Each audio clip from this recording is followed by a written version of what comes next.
Brasil de Fato Entrevista. Olá, está começando o Brasil de Fato Entrevista. Hoje conversamos com Manu da Cuíca. Manuela Oiticica, a Manu da Cuíca, é uma das compositoras do Samba Enredo da Mangueira para o Carnaval de 2020, com o tema A Verdade Vos Fará Livre, que traz uma leitura crítica da biografia de Jesus Cristo. O enredo apresenta um Cristo que defende a diversidade religiosa, a liberdade de pensamento e os direitos das camadas populares. Manu da Cuíca e Luiz Carlos Máximo, que compõem o samba junto com ela, venceram a disputa do Carnaval em 2019 com o enredo História para Ninar Gente Grande, uma homenagem à vereadora Marielle Franco e a muitos heróis e heroínas pouco mencionados na história do Brasil. No primeiro ensaio de Rua da Mangueira para o desfile da Sapucaí, Manu da Cuíca recebeu o Brasil de Fato para uma entrevista na quadra da escola. Ela contou sobre a importância do carnaval como instrumento de manifestação política, a relação da maior festa popular com o Rio de Janeiro e a participação das mulheres no universo do samba. Confira! A trajetória dentro do samba.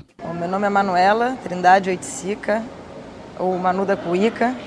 Sou cuiqueira, sou percussionista, compositora.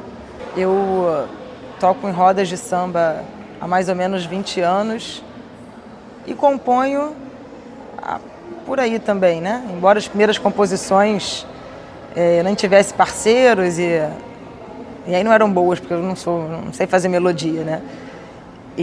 Mas sou envolvida com o universo de roda de samba desde os 15 anos.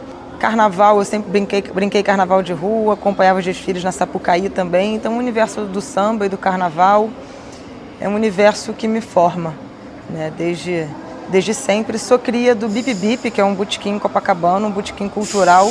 E o Bip Bip foi meu lugar de formação, tanto no que diz respeito à percussão, instrumento, como também de composição, né? Lá eu conheci compositores, amigos, parceiros e recentemente comecei a participar das disputas em escolas de samba. Eu disputei na Canário de Laranjeiras, que é uma escola que estava no grupo de acesso em 2013. Fui na final e fui finalista na Portela em 2017 e depois na Mangueira em 2018 e 2019.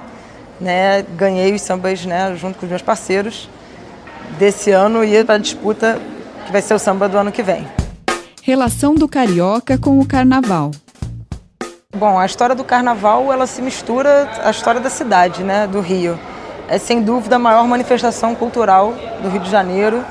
As tensões e contradições e alegrias da cidade estão expressas também no carnaval, né? Eu acho que a formação do povo carioca tem a ver com carnaval, tem a ver com futebol, com Maracanã, como ele era. Quanto mais fui descobrindo e me entendendo pela cidade, pelas ruas, pelas esquinas, mais fui também me entendendo dentro do carnaval. Né? Eu sou fuliã, gosto de sair no carnaval de cuíca fantasiada, de pedrita, que é minha fantasia há anos, pelos blocos e sair tocando de uma maneira meio anárquica até. Que eu acho que o carnaval tem um pouco disso, né? Tem um pouco de uma subversão, de você tentar fazer valer algumas figuras que não estão representadas durante o ano. Você faz uma inversão, você tenta, pelo deboche, pela ironia, fazer provocações, mas mais do que isso, né? Você tem a oportunidade, como a Mangueira teve esse ano no carnaval, de recontar a história do país. Isso não é pouca coisa, né? Recontar a história do país por meio dos seus heróis esquecidos e esquecidos de propósito, né? Para você contar a história de outros heróis que foram colocados no lugar de quem realmente representou e lutou pelo povo. O processo de criação do samba enredo.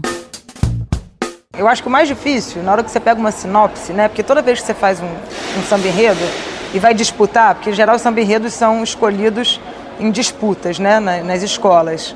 Vários sambas enredos são apresentados e aí você vai tendo apresentações na quadra e as comissões julgadoras vão elegendo até decidir, enfim, qual é o samba campeão. Então, mas todo compositor tem acesso a uma sinopse feita pelo carnavalesco, apresentada pela escola. E eu acho que a primeira dificuldade, talvez a maior delas, é você entender como é que você vai abordar, qual é a embocadura daquela sinopse. Né? No ano passado, a gente fez uma escolha pelo diálogo, né? A gente chama o Brasil para conversar.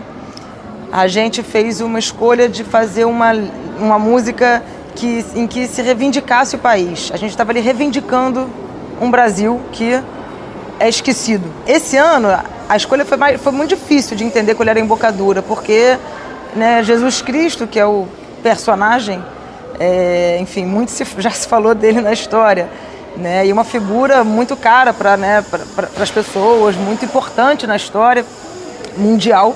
Então não é fácil você falar de quem já foi falado tantas vezes e que já tem alguns caminhos assim bastante óbvios, né? Caminhos religiosos, por exemplo. Então a gente não queria correr o risco de fazer um samba que fosse uma música religiosa, porque não é o caso, né? Mas a gente também não queria fazer uma música panfletária, que pegasse o nome de Jesus Cristo e colasse nele uma história que nada tem a ver com a história dele, né? Então a gente reforçou o que é de fato a história de Cristo, né? Cristo foi uma figura que nasceu entre os pobres, nasceu pobre e lutou contra isso e se rebelou contra o Estado e foi torturado e assassinado pelo Estado, né?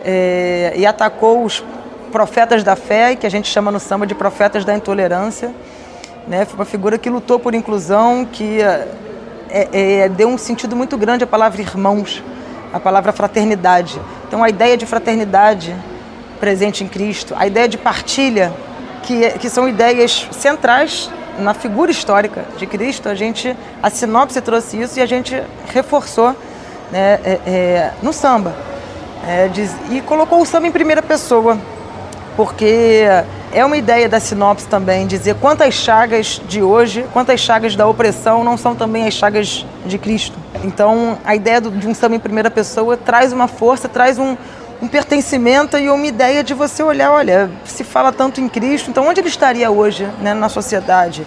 Onde ele teria nascido? Ele teria nascido pobre, ele poderia ter nascido no Morro de Mangueira. E se ele tivesse nascido no Morro de Mangueira, como é que teria sido a sua trajetória, do ponto de vista com a sua relação com o Estado? O que o Estado, em geral, faz com os jovens moradores de favela, né? Então, essas provocações que estavam no enredo, a gente acho que levou a sério na letra e trouxe também para a letra a parte final, assim, de um Cristo que aprende com o samba também, né? Que ele ouve o desabafo sincopado da cidade, ou seja, o samba é o desabafo sincopado da cidade. E aí ele se espalha pelo carnaval e finalmente abençoa o carnaval, dizendo: Mangueira, teu samba é uma reza pela força que ele tem. Mangueira, vão te inventar 1000 pecados, mas eu estou do seu lado e do lado do samba também. Então, trazendo essa ideia da arte como uma coisa muito forte. A arte não pode estar sendo escanteada como hoje ela é escanteada, né, pela parte do poder público, seja na esfera que for. A arte, em especial a arte popular, ela é definidora de um povo e ela precisa, no mínimo, ser respeitada. Intolerância religiosa no Brasil. O Brasil é um país em que muita gente, né, se diz cristã.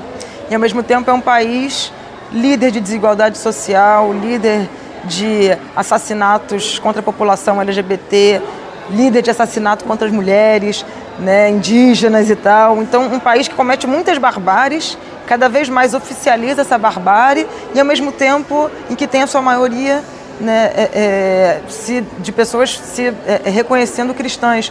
Então, talvez a gente seja uma contribuição da Mangueira para essa reflexão de que tem alguma coisa aí que não bate com o que seriam os ensinamentos, né, de Cristo, de fraternidade, de partilha, de respeito à diversidade, né, especialmente porque aí a gente está falando de religião, né, o Rio é um lugar em que cada vez mais você tem terreiros, né, de candomblé, centros de umbanda, enfim, que são incendiados, que são atacados, né, por grupos de poder religiosos, né? Então eu não tenho dúvida nenhuma de que Cristo vivo, se fosse vivo hoje, não estaria do lado daqueles que incendeiam ou que aplaudem ou que fingem não ver esses ataques, mas estaria ao lado daqueles que dizem que a religião de cada um tem que ser respeitada, que a orientação sexual de cada um tem que ser respeitada, que a opção política de cada um tem que ser respeitada e que, acima de tudo, a gente não é uma coisa obscena viver num país com tantas desigualdades. Você está ouvindo a entrevista com Manu da Cuíca, uma das compositoras do Samba Enredo da Mangueira. Recepção da comunidade da Mangueira. Olha, pelo que eu senti na quadra, nas disputas e com pessoas que eu converso, e que vêm à quadra, ou que frequentam, assim, foi um samba muito bem aceito, o enredo foi muito bem aceito, e o samba também, as pessoas gostaram, as pessoas cantam, de fato, os ensaios da Mangueira são muito comoventes, né, porque a galera está cantando com muita vontade, né, acho que muita vontade também de dizer que a gente precisa de partilhas, né, e eu acho que isso passa artisticamente, a galera está cantando com a voz lá em cima. Eu acho que esse samba foi abraçado, né? Eu não posso falar isso com toda certeza, porque eu estou no lugar da compositora do samba, mas pelo que eu ouço e percebo e vejo, eu acho que ele foi bastante abraçado e é um samba de todos nós. Essa é a parte mais legal, né? Assim, a ideia de que você tem uma autoria do samba, mas você tem um pertencimento, né? Então eu sou uma das autoras do samba, junto com o Luiz Carlos Máximo, meu parceiro, compositor. Mas o samba, nós somos os autores, mas ele pertence a muito mais gente do que nós, ainda bem. A escolha do samba enredo. Para falar disso, tem que explicar rapidinho como é que, em geral, né? É comum, assim, as disputas de samba enredo, cada vez mais, elas se tornaram disputas milionárias. O cara gasta, enfim, dinheiro com um bom clipe, né? Uma ótima gravação, com ônibus para a torcida, com dinheiro para a torcida, com camiseta, com boné, com um palco muito bom, e tal. Enfim, isso cada ano faz as disputas serem mais milionárias, assim, bastante, né? O que é muito ruim porque você acaba, né, só quem tem um super esquema de um grande investidor e de muita gente na parceria, porque um traz a torcida, o outro traz isso, é que acaba disputando, né, a Vera, disputando com chances de ganhar. Isso é sabido, todo mundo do universo samba enredo sabe disso. E a Mangueira resolveu enfrentar esse poder econômico. Então ela fez um modelo de disputa em que ela cobrou um preço de inscrição e a partir desse preço de inscrição ela permitiu uma mesma gravação no mesmo estúdio, com os mesmos cantores para todas as parcerias inscritas. Os cantores também na quadra foram os mesmos, né, sorteados, são os cantores do carro de som da Mangueira. Então todo mundo teve igualdade de condições, as torcidas pagas, contratadas, não foram permitidas, né? Então, assim, a Mangueira criou um jeito, pode não ser o definitivo e tal, mas eu acho que ela apontou o nariz para um lugar que as escolas de samba ainda não tinham apontado e que eu acho que devem ter como modelo, porque foi uma disputa. Claro que eu estou dizendo isso na condição de quem ganhou, isso pode parecer parcial da minha parte, mas, enfim, eu estaria dizendo isso de qualquer forma. Eu disse isso desde o primeiro momento, né, das disputas, em que a gente estava na disputa ainda. É muito bom poder fazer uma disputa em que você não tem o poder financeiro te deixando, ou não, com condições de estar disputando. Diferenças para o samba enredo de 2019.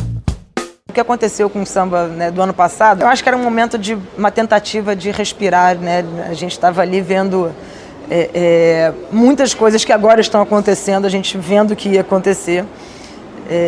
Foi um momento de desabafo, um desabafo sincopado, acho que estava naquele samba. E aí ele tem a sua história junto com isso, eu acho que nada vai se repetir. Quando a gente fez o samba desse ano, a primeira coisa, né, que eu e meu parceiro a gente falou foi: regra número 1, esquece o samba do ano passado, né, as coisas têm contexto, as coisas acontecem por várias razões, não é só letra e melodia, né? Eu acho que em termos de letra e melodia, também sou suspeita para falar, porque fiz, mas eu acho, assim, tá em pé de igualdade. Agora, os contextos são outros, né? O momento, o que as pessoas estão pensando, estão precisando, por onde está correndo. Esse samba, por exemplo, eu vejo ele como um samba mais, esse de 2020, mais contundente, mais firme, né? Sem ser agressivo, mas mais contundente do que o samba de 2019, que era um samba de reivindicação, mas que tentava, né, trazer para uma conversa, mostrar uma realidade e tal, mas não tinha essa força da primeira pessoa, não tinha essa força de dar um recado, como a gente diz, né? Favela, pega a visão, não tem futuro sem partilha, nem Messias de arma na mão, né? Mas eu acho que são contextos políticos diferentes, impossível adivinhar qualquer coisa, como é que vai ser o carnaval, a gente hoje em dia não consegue mais prever nada, nem dar chutes. Eu fico feliz porque eu acho que é um samba bonito, acho que é um samba necessário e, acima de tudo, acho que foi um samba que é abraçado por uma comunidade extremamente potente e incrível, que é a da Mangueira. Samba como crítica social e política. A gente, se olhar para a história assim, né, do carnaval, do samba enredo, a gente vai encontrar em vários momentos sambas com crítica. Seja uma crítica feita por um lado mais de humor, que às vezes é uma brecha que se acha, seja uma crítica feita de forma mais séria, mais contundente. Então isso faz parte da história, essas idas e vindas, né? Tem momentos mais críticos, outros menos. Eu acho que o que a gente está vivendo no país, as pessoas não estão alheias a isso, né? O carnaval, ele vive dentro de uma sociedade que está aí explodindo de contradições, de tensões, né? E com uma força cultural popular que eu acho que absorve essas tensões e tenta apresentá-las, né, em forma de arte. E eu acho que cada vez mais, assim, é uma reflexão que eu acho que tem que ficar para o carnaval, para todo mundo que faz o carnaval, para todo mundo que faz o samba, as próprias rodas de samba e tal, é que, assim, se posicionar nem é uma opção, é uma necessidade. Né? A gente teve recentemente o episódio, né, do camarada lá da Fundação Palmares chamando Martinho da Vila de vagabundo. Né? Como é que o samba não se posiciona? O samba vai ficar fingindo que não é com ele, o carnaval vai ficar fingindo que não tem nada com isso? Né? Eu acho que a gente, né, assim, a cultura é parte das trincheiras, né, de resistência e de porrada, e que tomam porrada também, estão tomando aí cada vez mais porrada. O carnaval, em relação a incentivo do poder público, está cada vez mais esvaziado. A gente tem um prefeito que não é que ele não gosta de carnaval, ele não tem nenhuma obrigação de gostar de carnaval. Mas ele não respeita o carnaval, né? E ele tem a obrigação de respeitar porque ele é prefeito de uma cidade que tem a sua história misturada com a história do carnaval. Ele é prefeito de uma cidade cuja maior manifestação popular é o carnaval. Então, esse carnaval tem que ser respeitado, né, acima de tudo. E eu acho que nesse momento essas coisas incomodam muita gente. Né? E felizmente a gente vai poder ver de várias formas, várias questões da sociedade serem levadas de formas artísticas, em alto nível, para a avenida. Protagonismo feminino no samba. Você não fala da história do samba sem falar das mulheres, né? Você tem as tias, né? Tia Seata, mais conhecida, mas enfim, as tias foram fundamentais e são ainda nas escolas, né, figuras em torno das quais tudo se reúne e as batucadas todas começam. E você também tem, ao longo da história do samba, as mulheres participando como instrumentistas, como compositoras, como cantoras, né, e por aí vai. O que você não tem, eu acho que você acaba tendo uma ou outra, né, tentando despontar nos quesitos em que as mulheres não são maioria, né? Mas talvez de forma mais isolada. Eu acho que a gente, por conta, inclusive, dessa presença histórica das mulheres no samba, eu acho que é muito fácil para nós mulheres nos reivindicarmos como protagonistas, como quando somos, né? Porque a gente tem uma história que diz isso. E eu acho que o samba, né, a gente falou de trincheiras, assim, é uma trincheira também do feminismo. E o feminismo, que às vezes as pessoas confundem, não sabem o que quer dizer essa palavra, acho que é um machismo ao contrário, enfim, as palavras nos traem. Mas nada mais é do que você pleitear que as pessoas tenham igualdade de oportunidades, né? E que você não acha estranho ter uma roda só de mulher, porque a gente não acha estranho quando tem uma roda de samba só de homens, né? E o melhor dos mundos, ter uma roda misturada, em que, né, você vai ter, em que as mulheres se sintam encorajadas a assumir instrumentos, por exemplo, que em geral elas não são encorajadas a assumir, né? E eu acho que isso acontece também na composição. Você pega na história do samba enredo, a Dona Ivone Lara é mais famosa, tem outras mulheres, a Tereza Cristina, né, compôs samba enredo, ganhou estandarte, mas somos muito poucas frente à quantidade de compositores e parceiros homens, né? Eu acho que a gente precisa ser cada vez mais. Eu assumi ano passado a minha autoria no Samba da Mangueira. Eu não estava assinando o Samba da Mangueira porque eu estava participando de uma outra disputa na Portela. E você tinha, felizmente na Mangueira esse regulamento não existe mais, mas uma coisa que impedia você estar disputando em mais de uma escola. Embora essa seja a realidade da disputa de samba enredo. Todo mundo sabe que as pessoas disputam em várias escolas. Aí você tem um regulamento que finge que não sabe. Mas enfim, a gente estava disputando na Portela e disputou aqui na Mangueira e não assinava. Eu, pouco antes do carnaval, resolvi falar que eu estava participando, que eu tinha feito samba, que eu era uma das autoras do samba, justamente porque, assim, somos poucas, né? Aí eu não tinha um direito de me esconder num lugar em que nós somos tão poucas. E que é difícil, eu sei como é difícil ser entendida como compositora, ainda mais como compositora do samba enredo.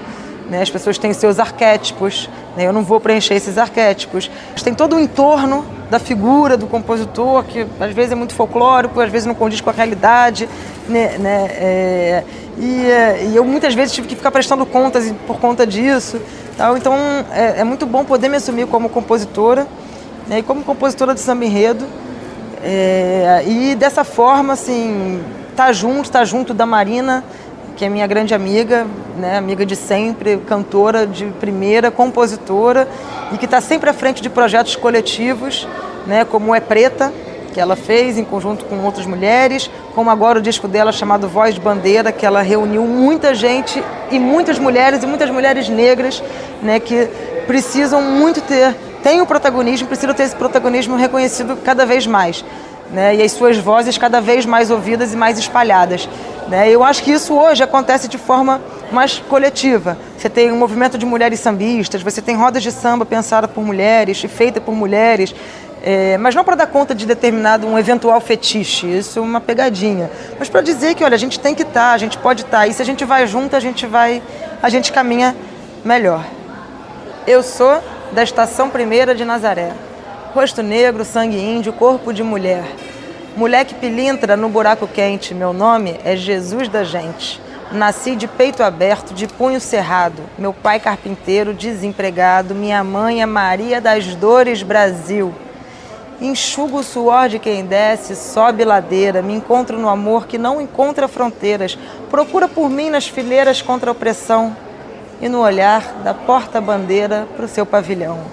Eu tô que tô de pendurado em cordéis e corcovados, mas será que todo o povo entendeu o meu recado?